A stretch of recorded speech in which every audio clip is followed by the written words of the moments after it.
Today's episode of the podcast is brought to you by Coach Me Plus. Coach Me Plus is the leader in athlete management software and a product that we've been lucky enough to implement here for over 2 years now. The product in and of itself is exactly what you need it to be, guys, with options ranging from being a workout provider, as in sending the workout directly to the student athletes' phones, to being a place where you can communicate with them and bring together multiple streams of data to be its own dashboard for you, your coaching staff, or the athletes. Or you can use what we've added to our menu of Coach Me Plus activities, and that's the hydration station, where all of this information that is provided is based off of research from the Corey Stringer Institute, where we're looking at weighing in versus weighing out and then providing optimal hydration strategies for the student athletes by them selecting through the menu and tapping on what they'll take home with them and what they're consuming prior to the next practice when all the numbers at the top are lined up green. It's something we've had really good success with and the kids have really bought in on. Just another great example of the awesome product that you can find at CoachMePlus.com. Guys, hop over to CoachMePlus.com today and check it out. It's a product I guarantee you won't be disappointed with. Hey everybody, if you enjoy the podcast and the content it provides, be sure to hop over and check out the community. The community is an exclusive members website that is just an extension of what we do here in July at the Central Virginia Sport Performance Seminar. What it is a combination of video lectures, a coach's corner with your Monday morning take-home information, and a forum where you can talk about anything and everything related to the field of strength and conditioning. In the community, you'll find content added each month from some of the top practitioners in the world, ranging from PhDs to high-level coaches, bringing you exactly what they're doing with their athletes or their research at the present moment. On top of that, an additional discussion by coaches bringing you that Monday morning information, things that you can add to your training program right away. Tying that in with the opportunity to discuss with coaches around the world in the forum on anything and everything from the topics addressed in these presentations to whatever you're seeing in your daily life as a coach. If this sounds like the right thing for you and your staff, go ahead and hop over to cvasps.com/community and try it out for 48 hours for just $1.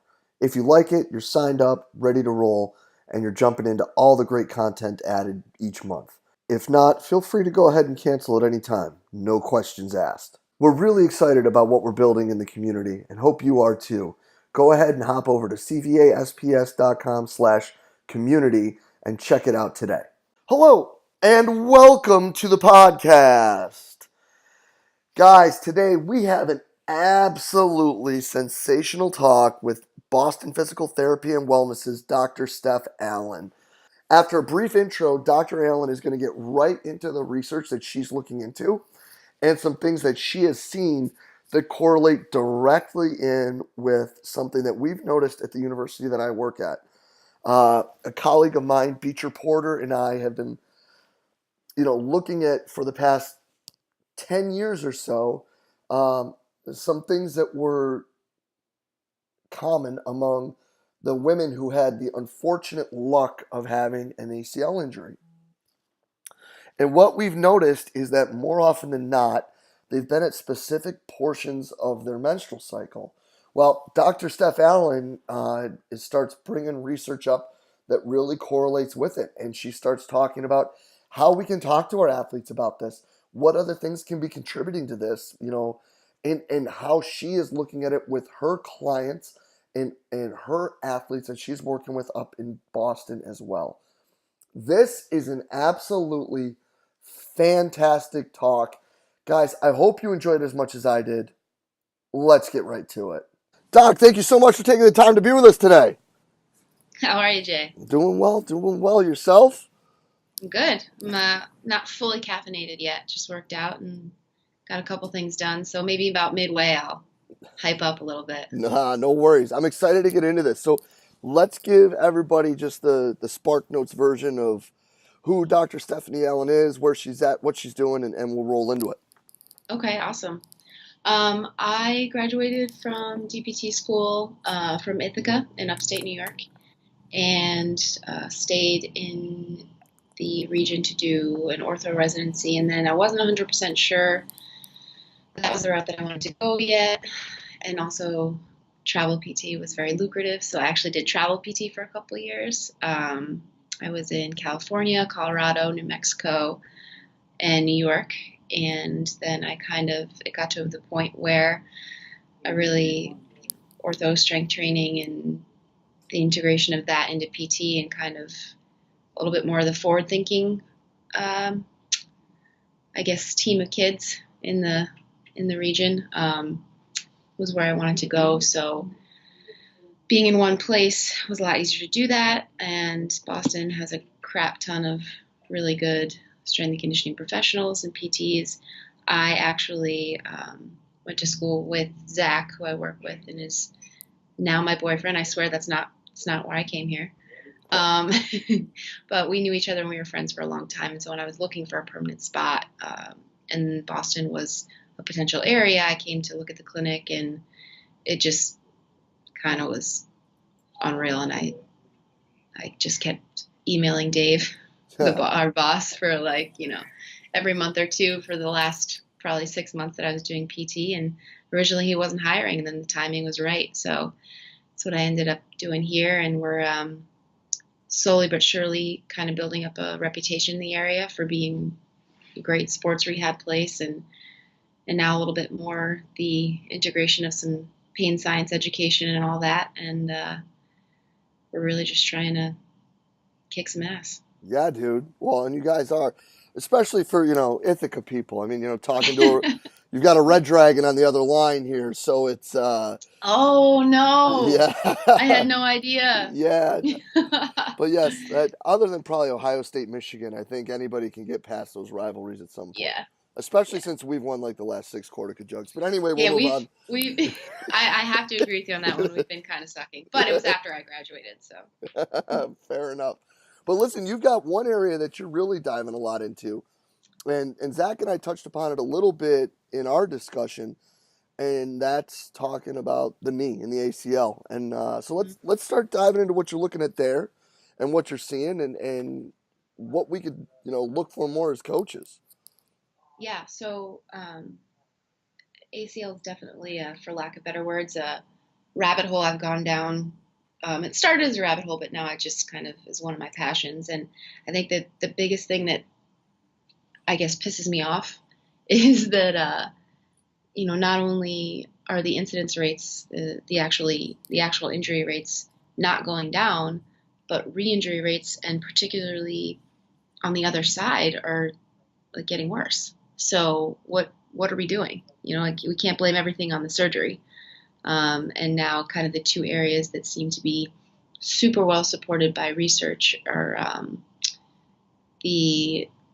what we call neuromuscular training. So, how I explain it to people normally is that brain muscle connection.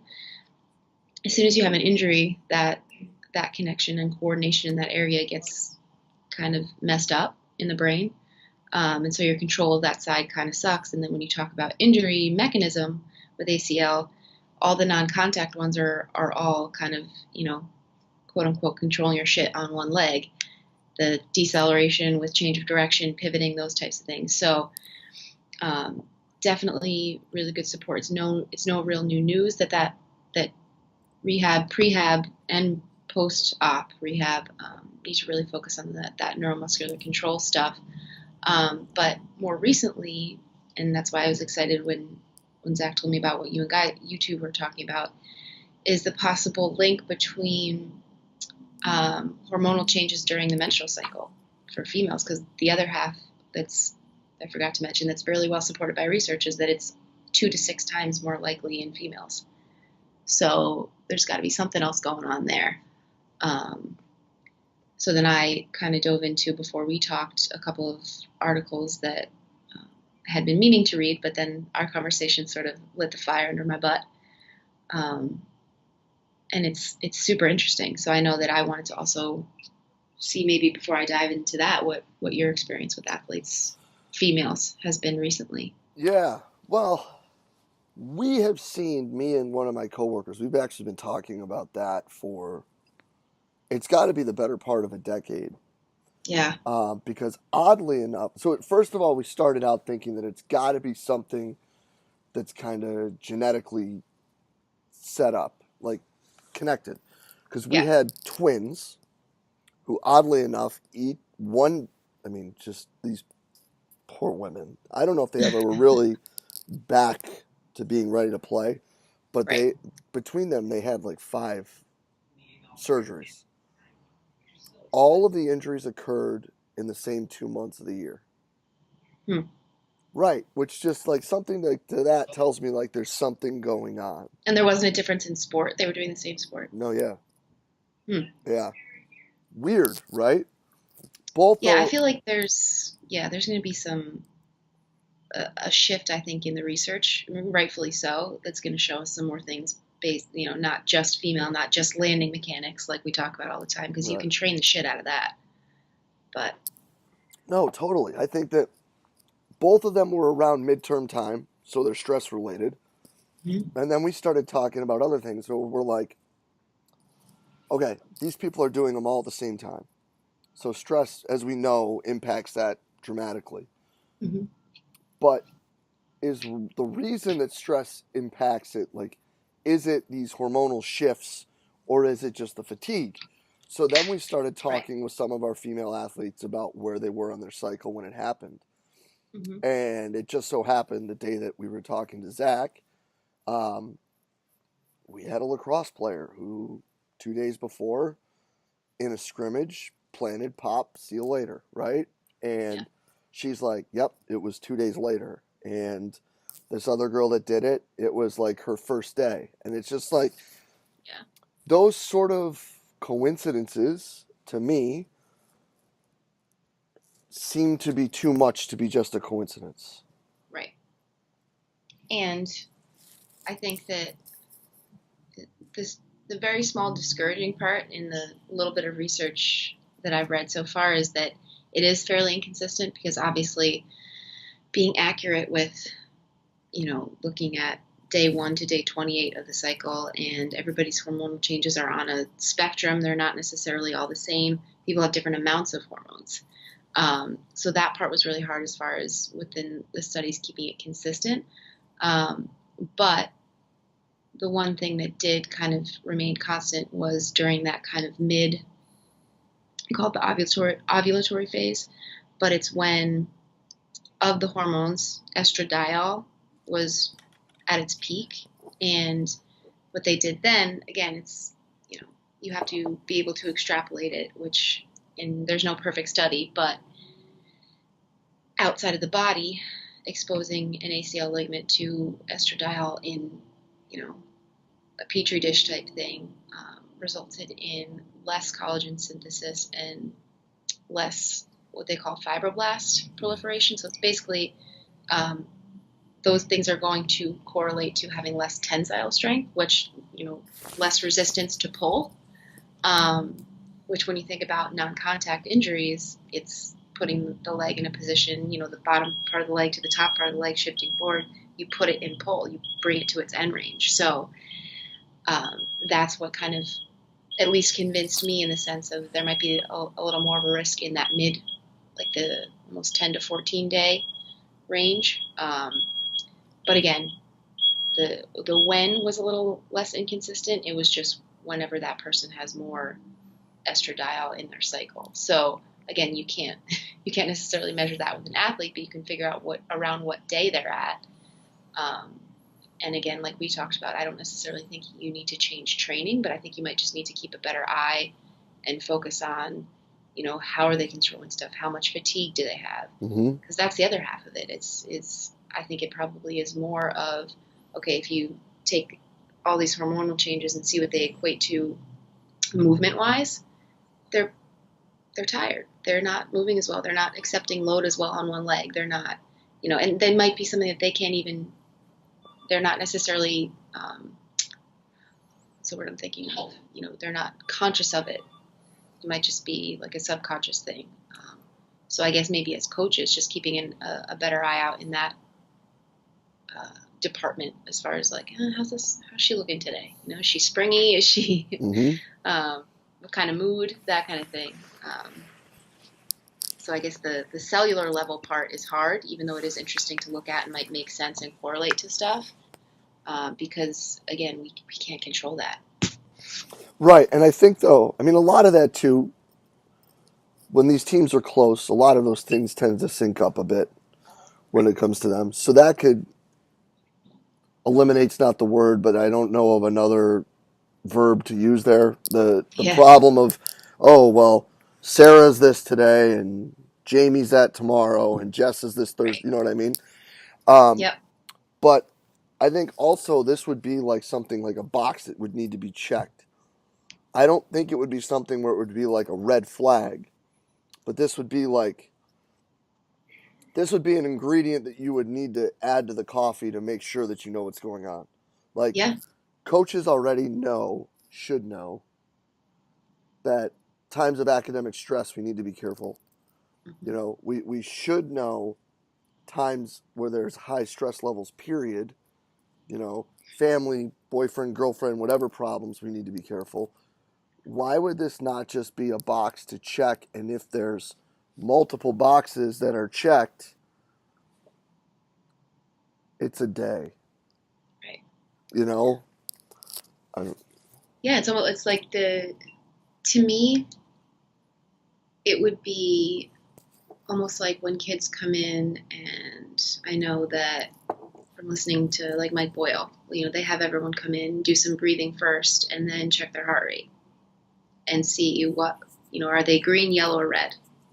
And then another thing might be even in the clinical sense when we're doing an eval, we have those boxes in our electronic note system, and there's a big list of things of family history or prior stuff like that. I don't see when your period is or stress level to be really any different than that. I think that that's more of a societal thing, and you might still get probably some, you might get the weird look or the whatever, but at the end of the day, you're asking those types of questions because you're a good coach, Mm-hmm. not because you're trying to be creepy, not because um, and I actually asked, I have two post-op ACLs right now. That one is a 26-year-old guy, technically biologically in your peak.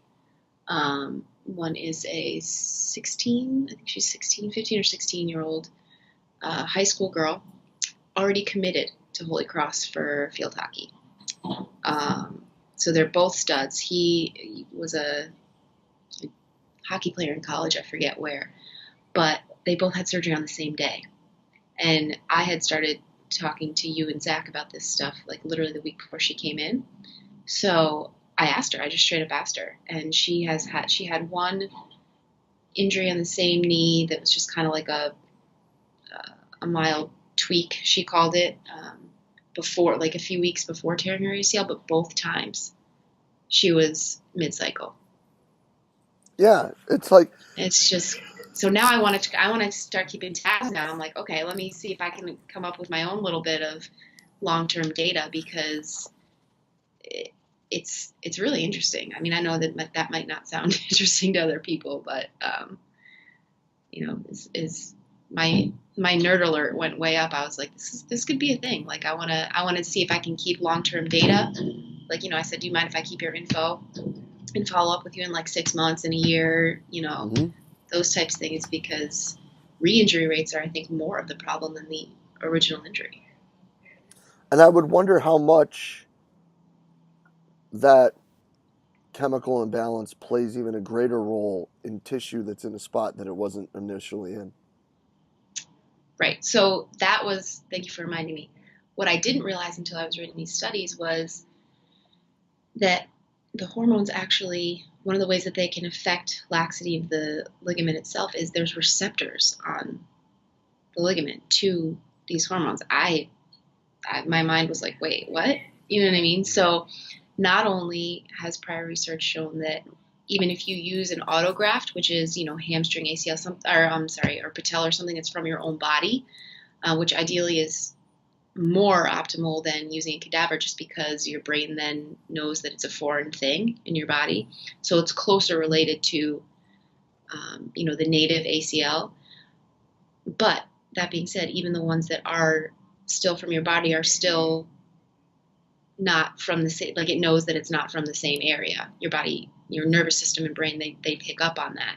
So if you pair that with the fact that there's now these, I feel like those sensors, they call them the receptors for the hormones, maybe there's something off with how they bind to or don't bind to now this new ACL. So when I read that, I was like, man, I wonder what the implications of that are. No, 100%. That's wild. So, I mean, it's basically just because you stayed in the same high school, you move to a new neighborhood, things are going to be different. Right. Yeah, and those are the kinds of things, I love that. When you're explaining things to people, especially younger kids, analogies are huge because you can't just say, hey, you have receptors on your, like they're going to say, okay, whatever. But what does it mean for how we're training and why can't I run yet? Okay, Yeah. well, this is why, because, you take your car in to get serviced every once, little analogies like that for other things seem to really stick with people better. So, I appreciate that. I might use that one, Jay. Oh, yeah, no worries. But I think, too, the other thing that people are probably thinking right now is, and I'm glad you already touched upon it, is like kind of the uncomfortable conversation the first time you have this. Mhm. Um, I guess that my statement to that would probably be just flat out like, well, why don't you have that relationship with the kid already? Exactly. You I was going know? to say it should be at a point where uh, it's almost easy. And I know it's not always, and I know that people are probably like, well, you're a girl, so it's easy for you, Yes, I have probably a little bit of an advantage in that case. But I also think that if you don't make it a thing, like ask it in conjunction with your other questions, like, hey, what else, I know you had this test going on or whatever, and or make it part of literally the onboarding process when you bring new athletes in. Mm-hmm. Make it part of that, whatever your intake is, and just say, hey, we ask everybody this, and this is why.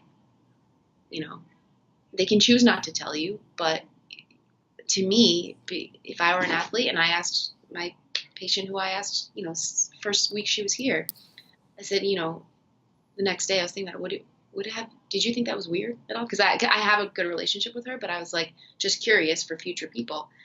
Did you feel like that was weird at all that I asked you that? And then I gave her a little background afterwards why. She's like, no. She's like, I thought that you were being thorough. You know what I mean? So I'm sure, you're always going to get the person once in a while that's a little weird about it or a parent that's weird about it. But I think that if you make it less of a thing and you make it a standard thing, then people tend to fall in line with that. And they're just like, oh, okay, yeah, this is a thing. Yeah, and it could be a way too to kind of team up, because that would be, if a coach feels like that might be kind of crossing a line, it's obviously Right. something that your sports medicine staff should be Oh, absolutely. That right would in the be middle ideal. of. Right. Yeah. And I think that one of my end game, sort of a long-term goal, and not just me, but I feel like everybody I work with too, just more so for me in the ACL prevention stuff, getting into schools, but the bigger picture is even just getting better relationships with the PAs and the docs around here, as far as, whether it's pain science, whether it's ACL prevention, whether it's, any of those sort of things. I think that the more conversation we have with the doctors, even better, because I feel like we are starting to get a little bit better with having relationships with coaches. And I love, love, love when coaches either come in to shadow and ask questions, and a lot have been reaching out to Zach about some of the pain science stuff, because it's going to put you at such an advantage as a coach too. The same reason why I think that it's important for us to go and shadow it. We have great places like Achieve and Amp Fitness and all these great places around here. Tony Gentlecore is, our practice is friendly with him. Like, SUNY there's so Cortland many. alum. He is. I will give you that. And he definitely makes it known, so you don't have to worry about Oh, I that. know. It's almost every other thing he puts out on the Yeah. internet. But that's what I mean. Like, it's not a one-way street. We spend time going out and, we'll get a lift in and nerd out at like Champion, where Mike Reinhold and all those guys work. And I think that that's really important, and I think we're getting better at that. I think the next step, other than perfecting that, is really talk like a better conversation with doctors, because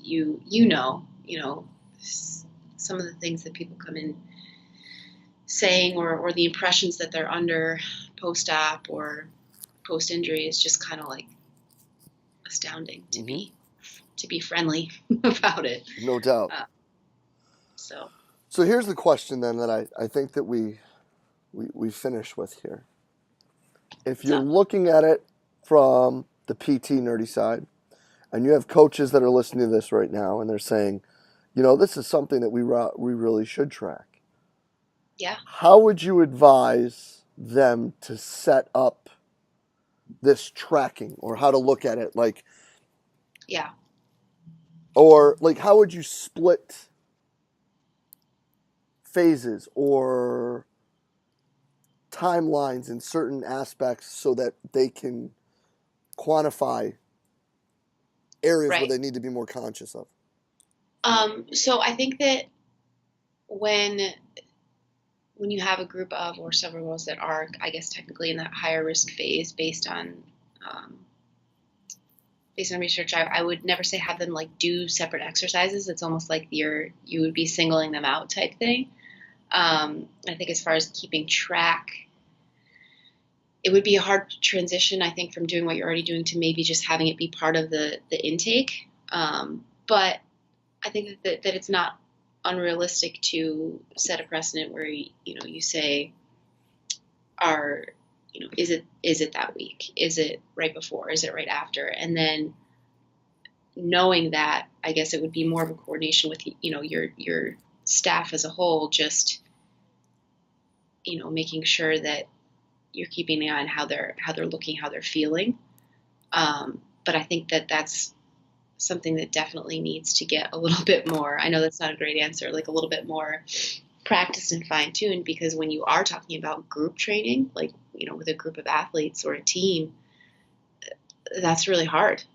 I feel like it's almost has to be part of their check-in or onboarding process. And then once then it's kind of like, okay, I don't necessarily want you to do anything different, but maybe we won't do the crazy conditioning at the end. Or if we're going to do ACL, decel, and cutting drills, do those in the beginning today instead of at the end when things are fatigued. Because as far as from a tissue standpoint and neuromuscular control standpoint, when they are fatigued, that's when injury happens.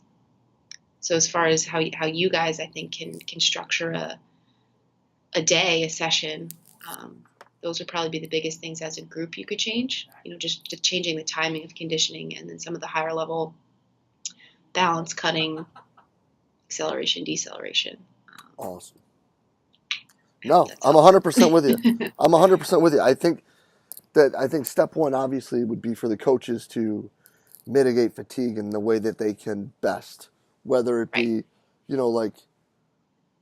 you pull some volume or some intensity or whatever it may be. You treat it like they're in a fatigued state, and you need to make sure that they're able to perform at a higher level anyway for the competitive activity. So we should know what we're doing with that. But I think secondly, if it opens the line of communication with the rest of the staff, I think it's big time. And Steph, I can't thank you enough. This is killer stuff. Thank you. Where can people find more about Dr. Steph Allen? Where can they keep in touch with what you're doing? I do. I'm actually doing a little bit of a pain science series right now on Instagram. I do have Facebook too, but I think both with our company page, Boston PT Wellness, and my own, that I'm most active on Instagram. That's just stephalen.dpt.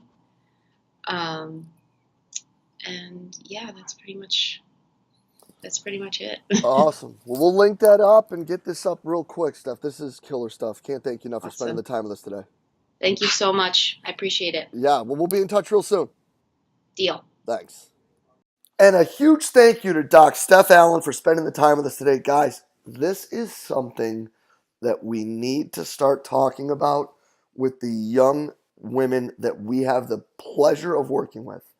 This is a conversation that we need to start having. And I cannot thank Doc Allen enough for spending the time with us, being so open, honest, and candid, and so excited about being involved and driving us forward when it comes to finding better ways to take care of these kids. Guys, let's start having these conversations. Let's start sharing the data that we come up with, and let's start finding better ways to take care of these kids. Steph, thank you so much for taking the time and sharing with us. This was fantastic. And as always, guys, if you enjoyed the talk, please share it through the social media outlet of your choice, Facebook, Twitter, Instagram, whatever it may be. If you know someone that could help, that this talk could help, DMs, tag them on Twitter, whatever it is. Again, we are just trying to get the best information possible out to all the fantastic coaches out there. And as always, thank you for everything that you do for us here at Central Virginia Sport Performance. We will be back next week with another awesome guest. We will see you then.